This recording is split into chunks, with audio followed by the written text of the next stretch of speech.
Voici Londres. Voici une nouvelle de très grande importance. Voici notre quart d'heure français de l'après-midi. Bienvenue dans cette nouvelle vidéo du vrai du faux. Donc pour ce hors-série, nous allons parler de Joseph Goebbels. Donc la vidéo sera assez longue, comme pour tous les personnages importants du Troisième Reich. Pour les personnes qui ne s'intéressent qu'à la chronologie d'Hitler, vous pouvez passer la vidéo. Les points importants sont repris dans la chronologie d'Hitler. Comme vous pouvez le constater, je parle de Goebbels dans toutes les vidéos via son journal intime. Donc, Paul Joseph Goebbels est né à Reitz en Rhénanie le 29 octobre 1897. Donc son véritable prénom c'est Paul, mais tout le monde l'appelle Joseph. Donc je n'ai pas trouvé l'information si c'est lui qui choisit par la suite de se faire appeler tout le temps Joseph, ou si c'est ses parents qui ont décidé de l'appeler tout le temps Joseph. Mais bon, nous le connaissons sous le prénom de Joseph. Donc il vient d'une famille de la petite bourgeoisie qui est catholique. Goebbels est à ses débuts très croyant, il participe aux messes, aux fêtes religieuses et effectue assez souvent des jeûnes, et il s'en remet souvent à Dieu pour les décisions qu'il doit prendre. Son père c'est Friedrich Goebbels, qui commence à travailler à l'usine et atteindra la classe moyenne en devenant commis, et par la suite il s'élèvera dans la petite bourgeoisie en devenant fondé de pouvoir.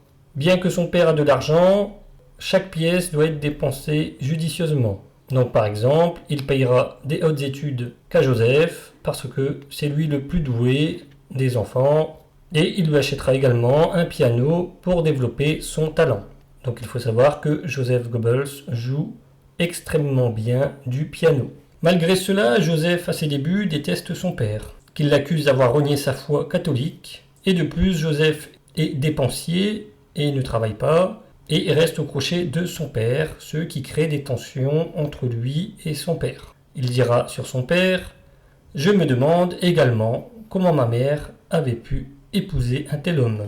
Il dira également que c'est de sa mère qu'il tenait toutes les qualités essentielles et aimables qu'il se reconnaissait. Par la suite, il se calmera envers son père, et il dira par exemple, lors d'une visite chez ses parents, « Enfin à la maison, comme mère et père sont bons ». Ou encore, un peu avant la mort de son père, « Voir père, mère pleure terriblement.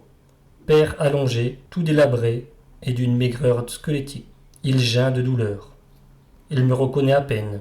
Pauvre père, je crois que j'en ai le cœur brisé.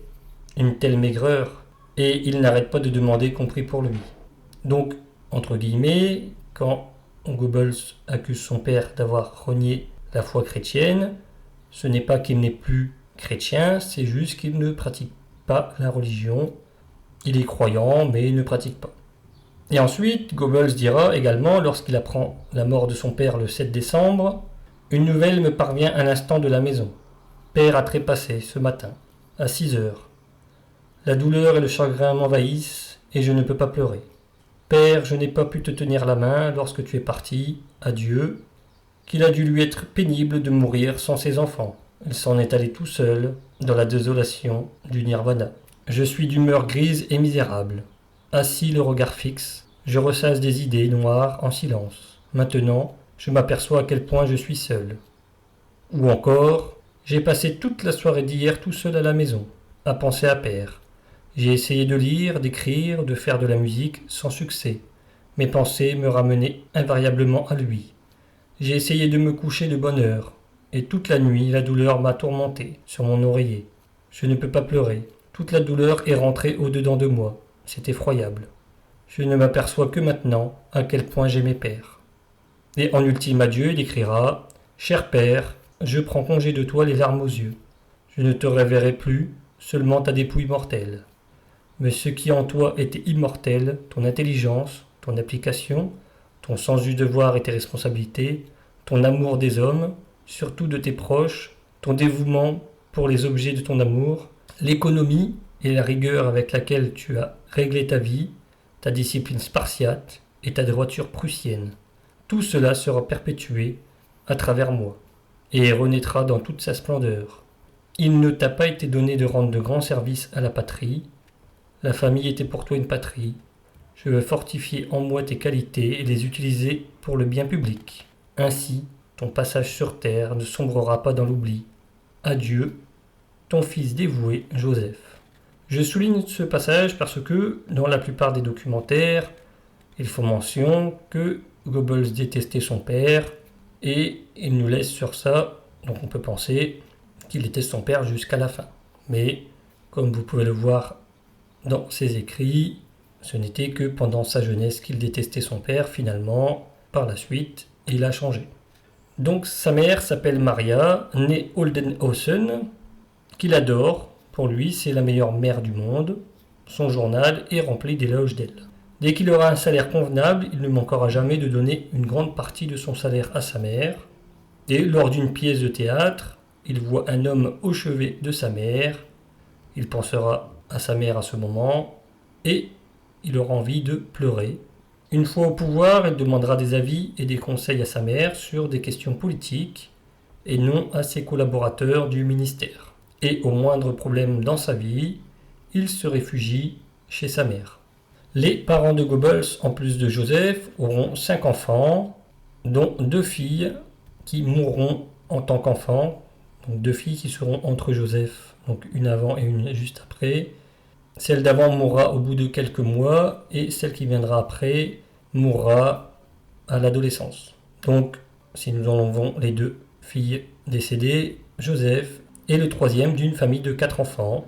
Donc il a 2 frères et une sœur. Donc Joseph aime ses frères et sa sœur, ses neveux et ses nièces. Lorsqu'il rend visite à sa mère, il ne manque jamais l'occasion de passer voir ses frères et sa sœur.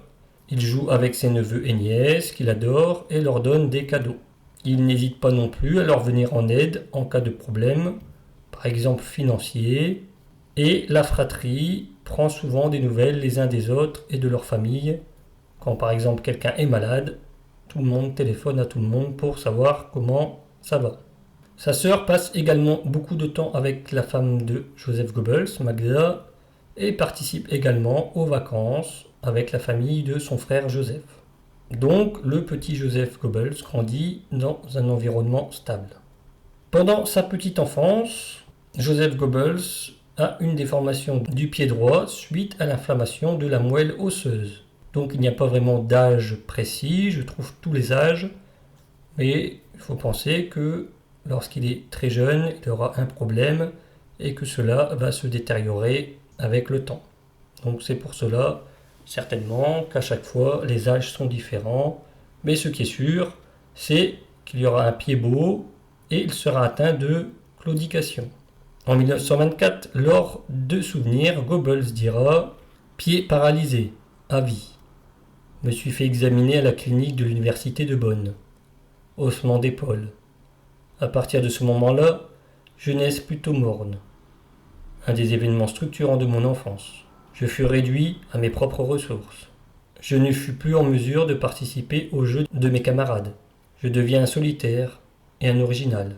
Peut-être à cause de cela, le petit chéri à la maison, mes camarades ne m'aimaient pas. Donc, cela est vrai, à cause de ses ennuis de santé, il sera souvent à la maison et deviendra pour cela le chouchou à sa maman. Il lit beaucoup et s'ennuie, il regarde les autres enfants jouer par la fenêtre et pour les attirer à lui, il crée des pièces de théâtre avec des marionnettes et il fait payer l'entrée aux autres enfants 3 pfennig. Quand il est à l'école, les autres enfants ne l'approchent pas et il reste dans son coin. Lorsqu'il est au lycée, il adore lire et écrire et il écrit énormément de poèmes romantiques.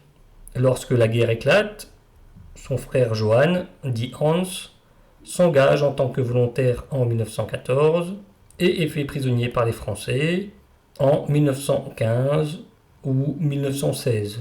J'ai les 2 dates, donc il semblerait que les historiens aussi se sont chamboulés en sachant que son frère aîné Conrad, lui, a été mobilisé en 1915, ce qui a peut-être joué avec cette erreur de date. Pour information, ces 2 frères seront dégradés de l'ASA et ils seront arrêtés à la fin de la guerre et les 2 frères ainsi que la sœur de Goebbels mourront lors de la dénazification. Donc Hans en 47, Konrad et leur sœur en 49. Donc il semblerait que les trois sont morts dû à des maladies, dues à leurs mauvaises conditions de vie d'après-guerre. Donc Goebbels lui-même est réformé à cause de son pied beau. De plus, Goebbels ne mesure pas plus d'1m65 et ne dépasse que rarement les 50 kg. En 1917, il est appelé par l'armée pour un poste dans les bureaux, mais il est renvoyé dans la vie civile quelque temps après. Pour information, il dira aux jeunes femmes que c'est une blessure de guerre. Par la suite, il intègre l'université, il adore toujours lire et écrire, il écrit des poèmes, des poésies et des livres, et rêve qu'un jour ses écrits deviennent des pièces de théâtre. Lors de ses années d'études, il loge dans une chambre d'étudiants, et lorsqu'il y a l'inflation, il préfère mettre son argent dans les pièces de théâtre plutôt que dans la nourriture. Il dira que lors de ces années, il avait faim, mais que c'était bien. Si vous vous souvenez, il y a des similitudes avec Hitler, qui, pareil, préférait mettre son argent dans l'opéra ou les théâtres plutôt que dans la nourriture. En 1921, il réussit sa thèse de docteur en philosophie à l'université de Bonn, et il peut se faire dorénavant appeler docteur, ce qu'il souligne à chaque fois. Il veut devenir écrivain, mais ne perce pas.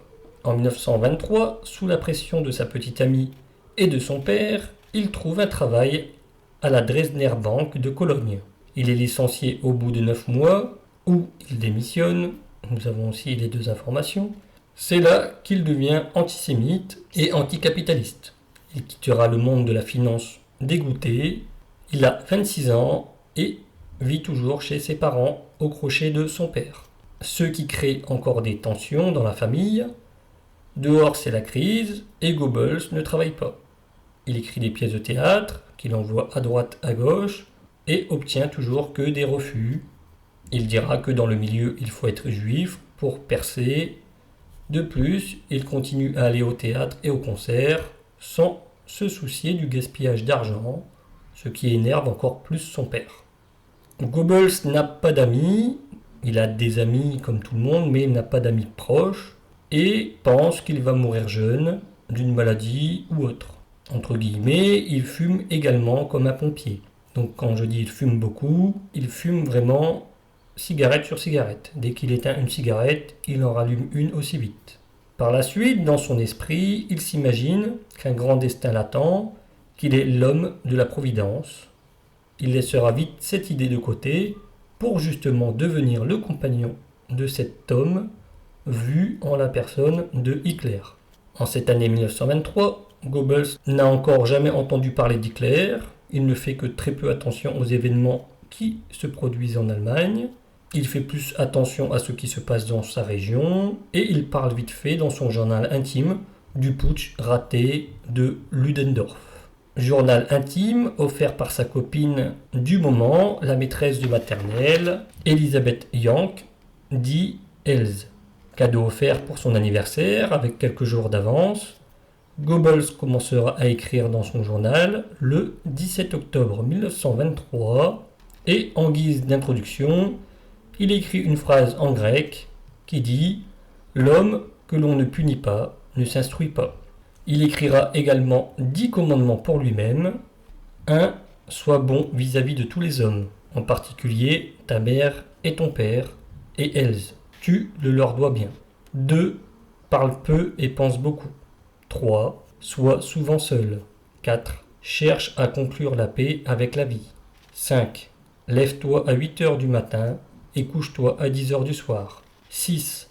Exprime par l'écriture l'amertume de ton cœur. 7. Fais des promenades longues et fréquentes, surtout seul. 8. Ne sois pas oublieux de ton corps. 9. Cherche à venir à bout de Dieu. 10. Ne désespère point. Donc, il écrira son journal intime du 17 octobre 1923 au 10 avril 1945. Donc, son journal intime est composé de 6783 pages en format écrit de sa main, du 17 octobre 1923 au 8 juillet 1941, et 36 000 pages dictées à son sténographe Richard Hott du 9 juillet 1941 au 10 avril 1945. Goebbels demandera que son journal soit copié sous format de microfiche sur plaque de verre et il vendra les droits à Max Amann en 1936 pour une avance de 200 000 Reichsmark en plus d'une redevance annuelle de 100 000 Reichsmark. En 1945, Goebbels demande que les plaques de verre soient détruites, mais elles ne le seront pas, ou du moins une infime partie sera détruite. Lors de la prise de Berlin, les troupes soviétiques confisquèrent et emportèrent à Moscou les plaques de verre et les houillons. Une partie fut livrée aux archives centrales spécialistes d'État, placées sous l'autorité du NKVD, qui deviendra le KGB, et une autre partie fut versée aux archives du ministère soviétique des Affaires étrangères. Après la guerre, quelques éléments ont fuité vers l'ouest, où ils ont été revendus. C'est en 1992 que ce trafic prit fin. La totalité des documents ont pu être copiés et envoyés à Munich. Donc, ce journal intime est 100% authentique.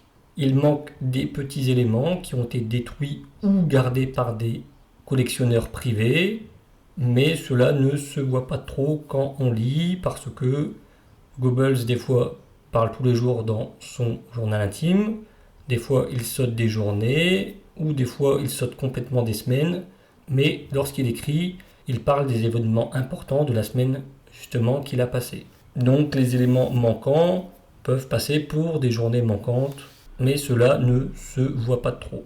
Donc ce journal intime est une mine d'or si vous êtes des passionnés de la Seconde Guerre mondiale ou de cette période. Je vous conseille fortement de lire ces 4 tomes.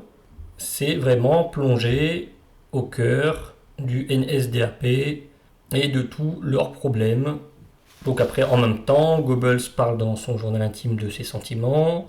Il critique les autres membres du parti. Il critique également Hitler.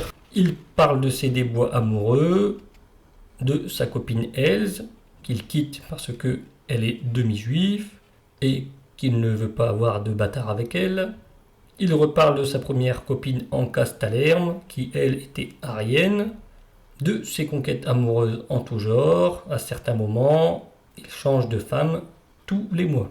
Il parle de sa famille, ses frères, sœurs, mère, père, tante, oncle, cousin, amis, etc. Et juste pour information, quand Goebbels parle de son chien par exemple, il parle de lui comme si c'était un être humain. Donc si vous ne savez pas que tel ou tel nom appartient à un chien, vous pouvez penser qu'il s'agit d'un être humain avec qui il balade, etc. Nous apprenons également dans son journal intime que Goebbels aime la Russie, leur culture, leurs écrivains, leurs poètes, leurs films. Il sera même intéressé un temps par le communisme.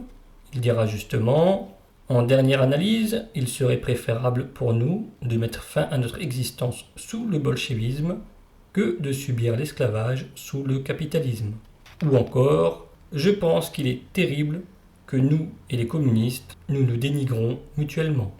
Lorsque le parti se posera la question de s'il faut rendre la terre aux propriétaires terriens, Hitler sera contre et Goebbels dira « Dans ces circonstances, j'exige que le petit bourgeois Adolf Hitler soit expulsé du parti. » Et justement, un des grands plaisirs de Goebbels est de ramener les communistes vers le NSDAP. Par la suite, il sera content du pacte de non-agression germano-soviétique, et lorsque par la suite il y aura la guerre et qu'il sera question d'une paix séparée, Goebbels penchera inévitablement pour la Russie. En 1924, au moment du procès du putsch des brasseries, il s'intéresse à Hitler via les journaux. En avril 1924, il fonde à Reitz une section locale du NSDAP qui patiente en attendant le retour de leur chef, Hitler. Il écrira quelques articles dans le journal Die Volkische Freiheit, dont il ne sera pas rémunéré. Il en deviendra par la suite le rédacteur principal et en deviendra le directeur de la publication. Il fondera également une autre section locale à Mönchengladbach. Lors des réunions de leur section locale, Goebbels commence à prendre la parole et il se rend compte qu'il est un orateur et un propagandiste hors pair. Il est comme Hitler, il parle aux gens d'un ton simple et ne tourne pas autour du pot. Ses discours sont clairs et précis. Nous lui devons les termes connus d'Ein Volk, Ein Reich, ein Führer, ou chef ordonne, nous obéissons, ou encore des canons à la place du beurre. En 1925, Karl Kaufmann demande à Stresser de nommer Goebbels, qui est au chômage, au poste de directeur commercial au bureau central de Rhénanie. Stresser, faisant confiance à Kaufmann, accepte Goebbels pour ce poste. Goebbels devient l'administrateur du GO de Rhénanie du Nord le 27 février 1925. En juillet 1925, première rencontre avec Hitler. Il ne lui parle pas, mais assiste à un meeting. Il dira qu'il pleure comme un petit enfant après le discours d'Hitler. Il rajoutera « Pour cet homme-là, je suis prêt à tout sacrifier ». En septembre 1925, formation de la communauté de travail des Gauleiters du Nord et du Nord-Ouest du NSDAP autour de Gregor Stresser. Goebbels devient un protégé de Stresser. Goebbels devient également rédacteur en chef du Nationalsozialistischen Brief pour un salaire de 150 marks. Donc Goebbels commence à avoir son salaire et jusqu'à cette date, c'est son père qui subvenait à ses besoins. Le 6 novembre 1925, première rencontre avec Hitler où là il y a un échange de paroles. À partir d'avril 1926, Hitler se rapproche de Goebbels et le laisse parler à sa place lorsqu'il lui est interdit de prendre la parole. Goebbels est aux anges, il est en pleine admiration d'Hitler, il dira qu'il s'incline devant l'homme le plus grand, devant le génie politique. Par la suite également, lors de meetings, Goebbels parlera en premier et Hitler prendra la suite. Donc Goebbels sera là plus pour chauffer la foule. Ou quelquefois, Goebbels parlera dans une salle et Hitler dans une autre. Et ils changeront de salle après. Donc Hitler ira dans la salle de Goebbels et Goebbels dans la salle d'Hitler. En août 1926, Goebbels écrit un article dans le Völkischer Beobachter. Et d'après les historiens, c'est à ce moment-là qu'ils rompent avec les stresseurs. Ils ne citent pas leur nom, mais l'article leur est dédié. Mais il faut croire que les stresseurs n'ont pas compris le message, parce que à l'arrivée de Goebbels à Berlin, c'est eux qui lui trouvent un logement. Le 28-29 octobre 1926, Goebbels devient officiellement Gauleiter de Berlin. Il n'est plus subordonné à Stresser et la SA est sous son contrôle. Sa mission, apprivoiser les rouges.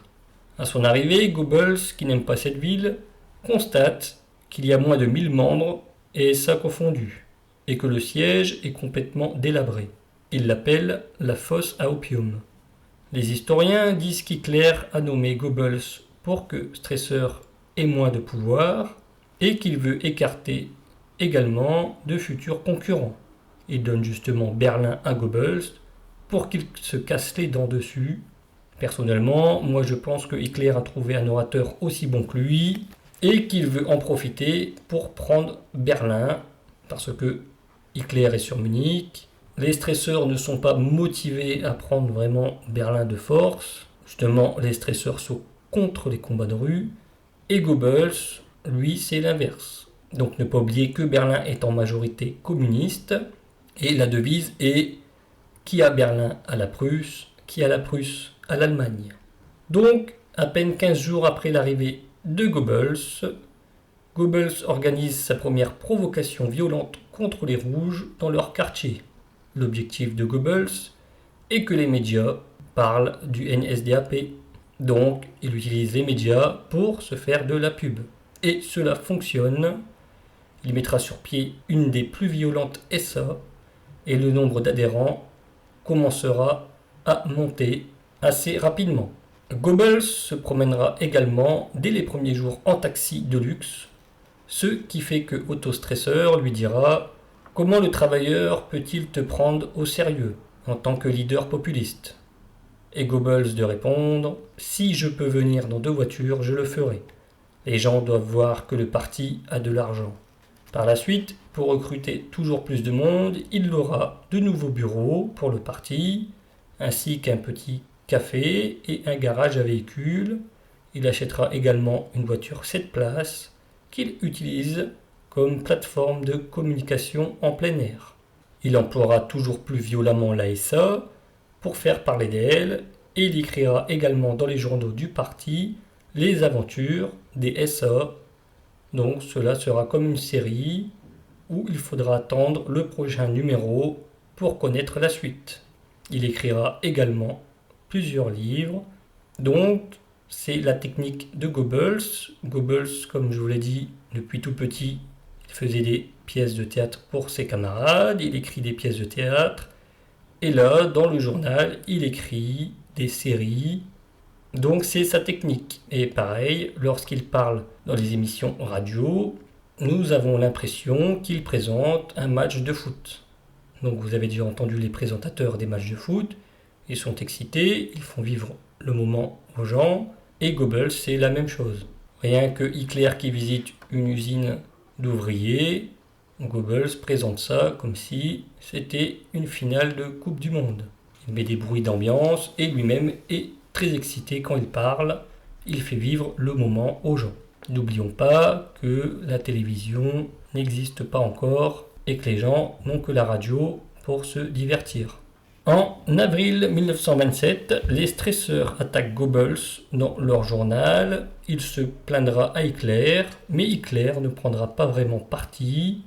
Goebbels demandera à Hitler l'autorisation de faire un journal pour se défendre contre les stresseurs et les autres journaux.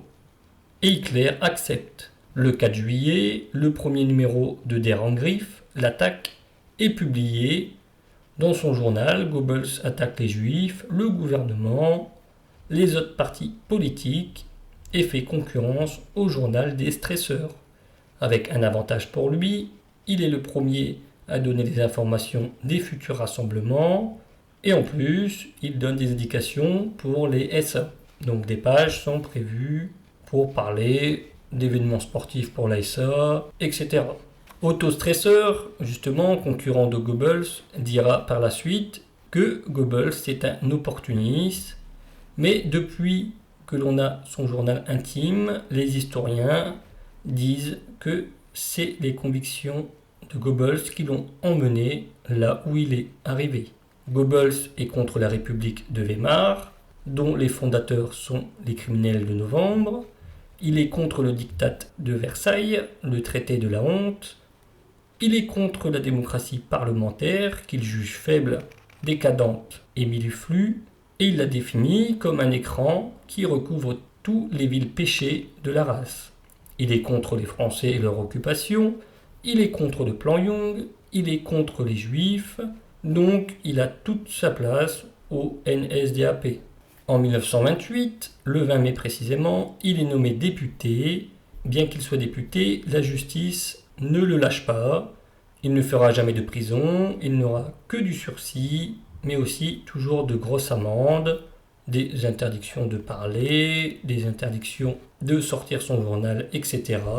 Donc toujours de très gros problèmes avec la justice. Pour ceux qui suivent la chronologie d'Hitler, vous voyez bien que chaque mois, généralement, il y a des problèmes avec la justice. En 1929, début de conflit des frères Stresser à propos du journal de Goebbels. Donc cela créera de grosses tensions entre Goebbels et les frères Stresser, bien qu'il y en avait déjà. En 1930, un de ses romans est étudié dans les écoles.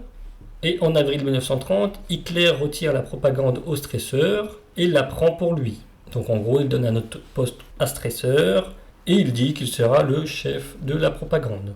Mais peu de temps après, il demande si Goebbels veut devenir responsable de la propagande.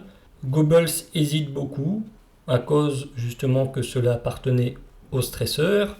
Il a peur que cela crée encore plus de tensions. Et il a peur aussi que cela fera une charge de travail en plus. Mais finalement, il accepte. En juillet, Otto Stresser quitte le parti et Goebbels est content.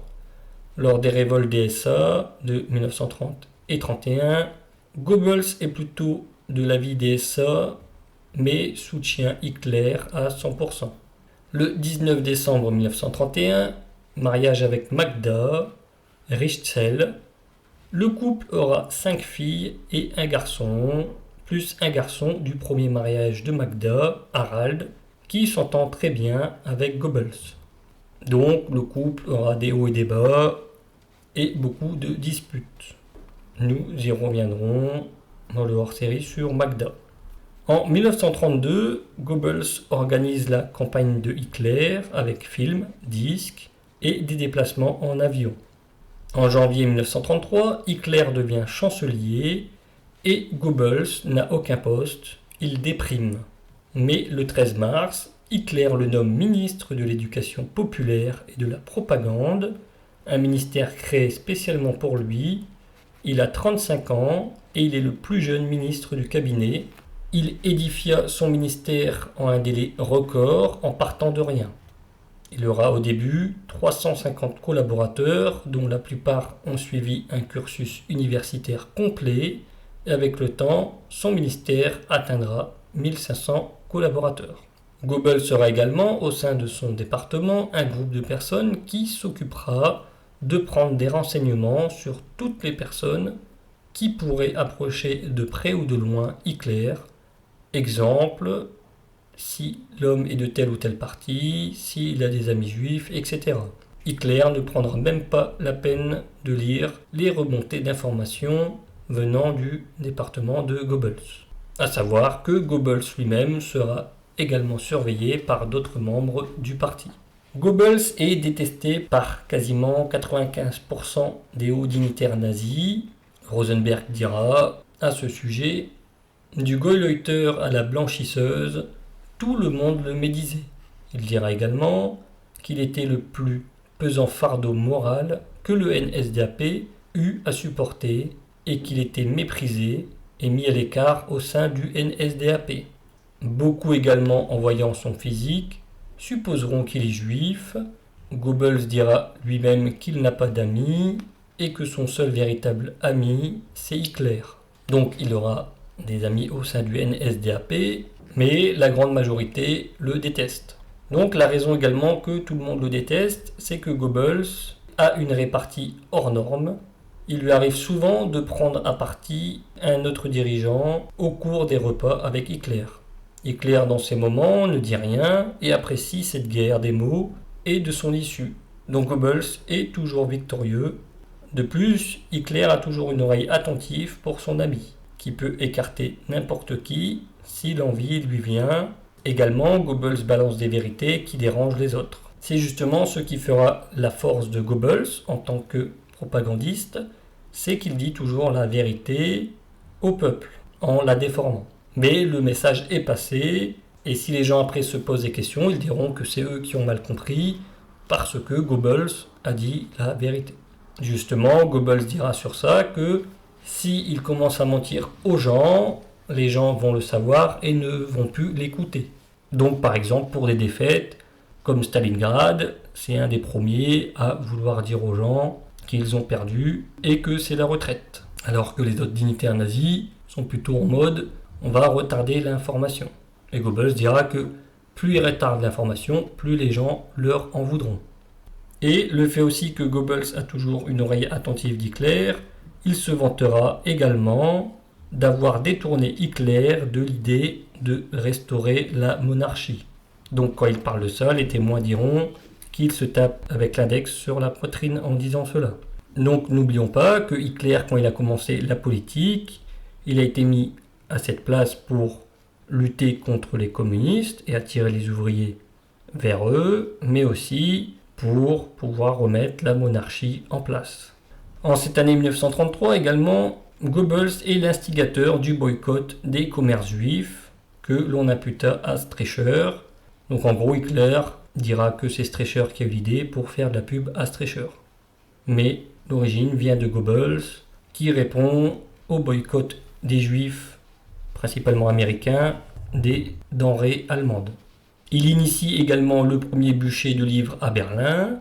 Il lance également la campagne contre les syndicats. Et une fois au pouvoir, il mettra également en scène au théâtre 2 de ses pièces qu'il a écrites, donc le Michael et l'autre le Voyageur. En 1934, il n'est averti qu'à la dernière minute du déclenchement de l'opération Colibri, que l'on connaît sous le nom de la nuit des longs couteaux. Goebbels fera tout pour être en contact avec Hitler, aussi bien au téléphone que physiquement. Pour Goebbels, c'est qu'il ne veut pas laisser son ami Hitler seul dans un moment aussi difficile. Et les historiens diront que Goebbels a peur qu'un dirigeant nazi profite de cette pagaille pour régler ses comptes avec lui. Goebbels se montre compréhensif envers ces assassinats. Pour lui, le putsch des SA était sur le point d'éclater et Rome avait des relations avec la France. Chose troublante également, c'est que Rome et Goebbels se sont rencontrés quelques jours avant dans un salon privé d'un restaurant et que tous les témoins de cette réunion, serveurs, etc. seront exécutés et Rome, une fois arrêté, proliféra énormément d'injures à propos de Goebbels. Donc par la suite, dans les moments de paix du Reich, Goebbels avec son ministère a accès aux films. Il sélectionne les films pour Hitler. Il y a aussi bien des films allemands qu'étrangers, généralement des films qui ne sont pas encore sortis en salle. Goebbels est quelquefois présent pour avoir l'avis d'Hitler. Lors de ces séances, les gardes du corps, les chauffeurs, les cuisiniers, les femmes de chambre, etc. peuvent prendre place et profiter de la projection. Hitler ralentira les films au début de la guerre pour complètement les arrêter en 1941. Donc pour information, je pense que je l'ai déjà dit, mais Hitler aime les westerns. Son film préféré c'est King Kong. Il aime également les Walt Disney. Il verra aussi du Charlie Chaplin. Et il aime également les films d'histoire, les films de guerre. Donc Goebbels, avec son statut, a également accès au studio de cinéma. Pas un film ne se fait sans qu'il l'accorde ou non. Pas un film n'est financé sans qu'il l'accorde ou non. Pas une actrice ne joue dans un film sans qu'il l'accorde ou non. Ce statut lui permet de coucher avec toutes les plus belles actrices du cinéma. Il est surnommé l'étalon de Badel-Bergler, donc c'est là où il y a les studios. Et sa femme Magda est au courant et le laisse faire. Donc dans tous les cas, Goebbels raconte ses rencontres depuis le début dans son journal intime, alors qu'il était déjà avec Else. Donc Goebbels n'a jamais été fidèle, mais en 1938 c'est différent. Goebbels rencontre son coup de foudre en l'actrice Lida Barova. Il est prêt à divorcer de sa femme et de partir en tant qu'ambassadeur au Japon. Il faudra l'intervention d'Hitler pour le calmer. Hitler est en même temps furieux contre lui parce qu'il utilise son statut pour coucher avec les actrices. La Gestapo interviendra également auprès de Lida pour qu'elle ne s'approche plus de Goebbels. Goebbels pleure de tristesse et dit « Dure journée. Hier soir, longue discussion avec Magda, qui pour moi n'a été qu'humiliation. Je ne l'oublierai jamais de sa part. Elle est si dure et si cruelle. Je n'ai pu trouver le sommeil qu'en recourant à des médicaments puissants. Et je n'ai pas mangé depuis 3 jours. Et avec tout cela, le train-train habituel du travail. Je supporte tout cela de moins en moins. Je n'ai personne qui me vienne en aide. » Et par la suite, Goebbels ira se réfugier chez sa maman. Donc ils en ont fait un film qui s'appelle La maîtresse du diable, qui est plutôt bien fait. Donc il y a des petites erreurs vite fait comme dans tous les films, mais on peut dire que les acteurs ou les personnes qui ont conseillé les acteurs ont vraiment pris en compte la personnalité des personnages. Par exemple, la personne qui joue Goebbels joue extrêmement bien, sa façon qu'il a d'être avec les femmes, etc. C'est vraiment ce que l'on retrouve dans le journal intime. Donc il faut penser que l'acteur ou les conseillers se sont basés sur le journal intime de Goebbels. De plus, c'est pareil, il y a une scène où nous voyons Himmler, donc on ne le voit pas souvent dans le film. Je pense même qu'on le voit qu'une fois, et la seule fois où on le voit, la personne qui joue Himmler joue super bien. Il est juste là assis, avec un petit sourire en coin, en regardant la scène se passer devant lui. Donc c'est une discussion entre Hitler et Goebbels. Et Himmler était vraiment comme cela. En le voyant, on a l'impression qu'il prenait tout à la rigolade. Mais nous y reviendrons dans le hors-série sur Himmler. Et la même chose, le personnage qui joue Hitler, c'est pareil, nous voyons un Hitler silencieux qui regarde les gens de ses yeux perçants en les jaugeant. Donc ça aussi, Hitler était comme ça, il écoutait, ce n'est pas la personne qui braille comme on l'imagine, c'est plutôt la personne posée qui scrute les gens, qui essaye de les sonder. Donc tout cela pour dire que le film est plutôt réaliste sur les personnages. Donc alors, en cette même année 1938, en juin plus exactement, Goebbels lance une campagne anti-juive dans Berlin. Il veut que les juifs décampent de Berlin. Pour cela, il va utiliser la police et le parti, mais il est déçu parce que la police reste spectateur. Il dira « J'avais dit, la police agit avec un visage légal. Le parti joue les spectateurs. » C'est exactement l'inverse qui s'est produit. Et d'ailleurs, cette sorte de justice populaire a eu du bon. Les Juifs ont pris peur et vont maintenant bien se garder de considérer Berlin comme leur Eldorado. Donc, encore une fois, nous allons y revenir dans la série de vidéos Les Juifs sous le Troisième Reich. C'est que là, nous sommes en 1938 et les Juifs viennent à Berlin. Donc la question est pourquoi les Juifs viennent dans un pays antisémite. Donc juste entre parenthèses, pour ne pas trop rentrer dans les détails qui seront abordés une prochaine fois, c'est que il y a énormément de Juifs qui passent les frontières allemandes. Donc on dit Juifs, mais c'est aussi des Polonais, des Russes, etc. C'est parce que il y a beaucoup d'émigrés qui arrivent et les gens visualisent ça comme des Juifs.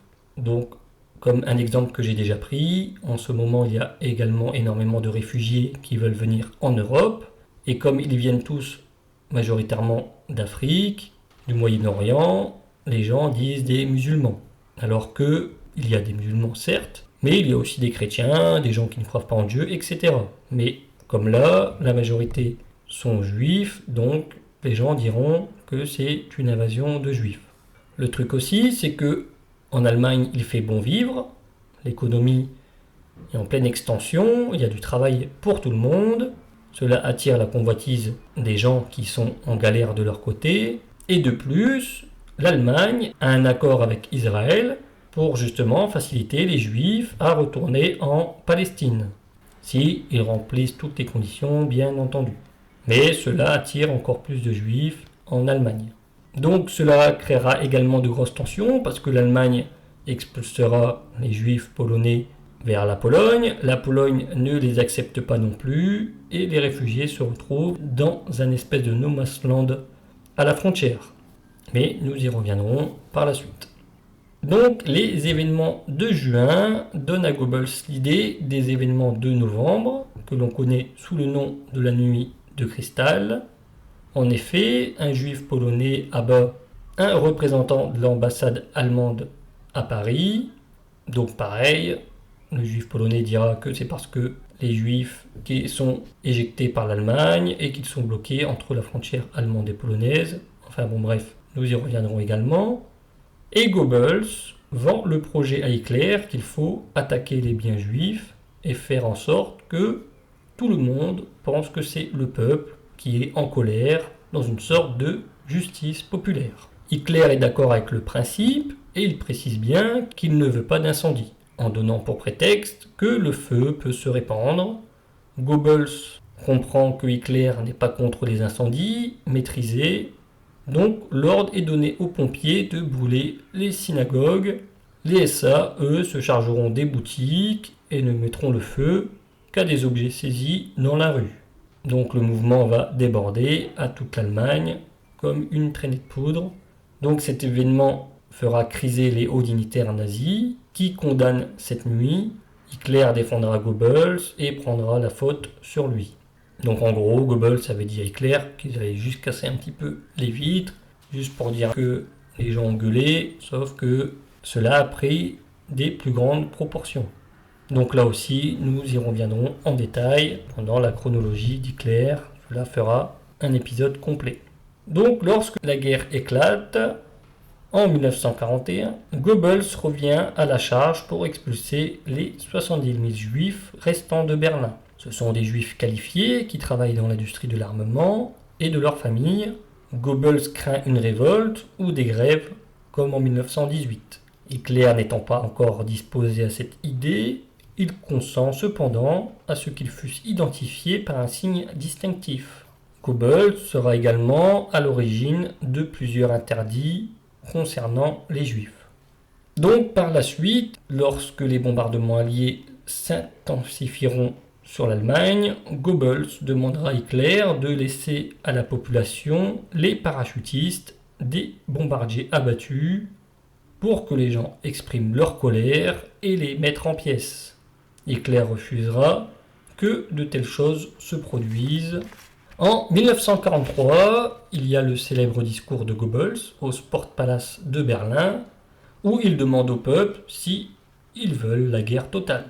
Ce concept de guerre totale, prôné par Goebbels, est en réalité déjà lancé par Hitler dans un décret du 13 janvier 1943 qui appelle la mobilisation totale des hommes et entre autres à la mobilisation des femmes au travail.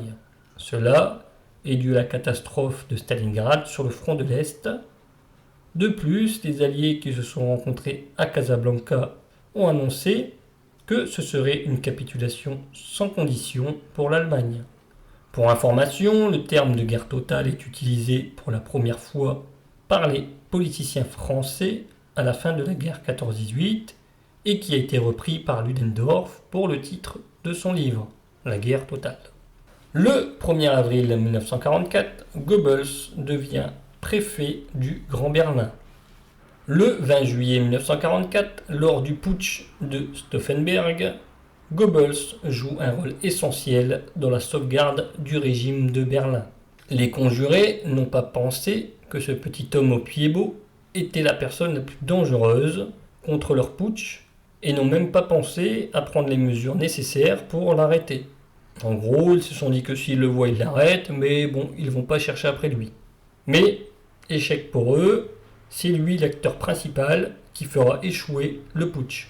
Information souvent oubliée dans les films qui parlent de cet événement ou dans les documentaires. Nous y reviendrons également dans la chronologie d'Hitler, cela fera l'objet d'un épisode complet. Le 25 juillet 1944, Goebbels est nommé plénipotentiaire du Reich pour l'organisation de la guerre totale. Le pouvoir est donné à Goebbels de mettre en œuvre tout ce qui est possible pour la guerre totale.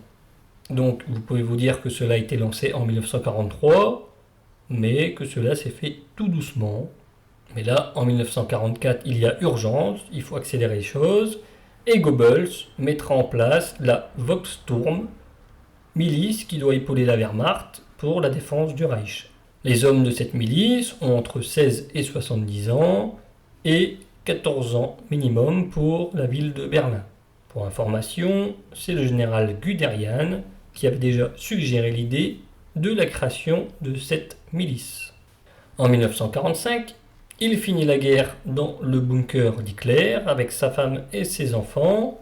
Lors du suicide de Hitler, il est nommé chancelier du Reich par testament, mais se suicide à son tour avec son épouse après que celle-ci ait empoisonné leurs enfants. Donc j'y reviendrai, il y aura un hors-série sur Magda Goebbels, également dans la chronologie d'Hitler, sur ses derniers jours dans le bunker. Cela fera l'objet de plusieurs épisodes et nous reviendrons plus précisément sur ces dernières heures. Donc pour information, nous ne savons pas vraiment ce qui s'est passé pour son suicide. Ce que l'on sait de sûr, c'est que les enfants ont été empoisonnés. Et pour la mort de Goebbels et de Magda, il y a plusieurs hypothèses. Goebbels tire sur Magda et se suicide. Goebbels tire sur Magda et n'ose pas se suicider. Et là, c'est un SS qui leur tire dessus, à leur demande. Ou encore, Goebbels n'ose pas tirer sur sa femme ni sur lui-même, et c'est un SS qui vient et qui tire sur les deux à leur demande. Et tout cela aussi, il y a le fait qu'ils ont pris une pilule pour s'empoisonner juste avant de se faire tirer dessus, mais là aussi encore il y a des divergences. Donc leur corps sera également brûlé. À l'inverse d'Hitler, je ne vais pas les mettre en photo, mais si vous cherchez sur Goebbels, il y a les photos de son corps carbonisé qui a été retrouvé par les soviétiques. Aussi bien lui, sa femme, que ses enfants, ils ont pris tout le monde en photo. Donc encore une fois, je ne mets pas les images, et si vous êtes curieux, cela est facile à trouver sur internet. Donc voilà, cette vidéo assez longue est terminée. J'espère que vous avez appris des choses, et je vous souhaite une bonne journée.